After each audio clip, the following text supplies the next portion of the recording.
அதன்பின் தன் மந்திரியாரிடம் அரசர் இதற்கான காரணத்தை கேட்டபோது, அரசரின் சுயநல குணத்தை அறிந்த மந்திரியார், இதுதான் தகுந்த சமயம் அரசரின் மோசமான குணத்தை சுட்டிக்காட்டுவதற்கு என எண்ணி அரசருக்கு பதிலளிக்க ஆரம்பித்தார்.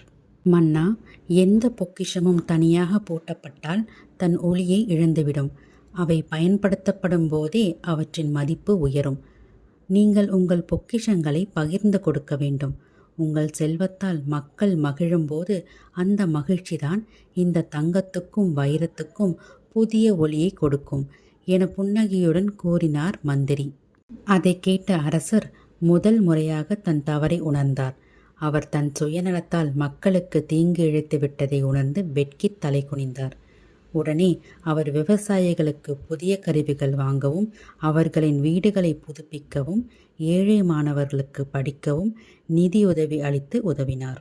சில நாட்களிலேயே மகிழ்வுபுரம் ராஜ்யம் அதன் பெயருக்கேற்றாற்போல் மகிழ்ச்சியால் நிரம்பியது. மக்கள் அரசரை புகழ்ந்தனர். அரசர் மீண்டும் தனது பொக்கிஷ அறைக்கு சென்றார். இப்பொழுது நடந்ததுதான் அதிசயம். மக்கள் மகிழ்ச்சியுடன் இருந்ததால் அறையில் இருந்த தங்க நாணயங்களும் வைரங்களும் முன்பு இருந்ததை விட மிக பிரகாசமாக மின்னின. அரசர் அன்று முதல் தன் செல்வத்தை பூட்டி வைக்காமல் மக்களின் நலனுக்காக பயன்படுத்த தொடங்கினார். அவரும் அவரது ராஜ்யமும் எப்பொழுதும் மகிழ்ச்சியாக இருந்தது.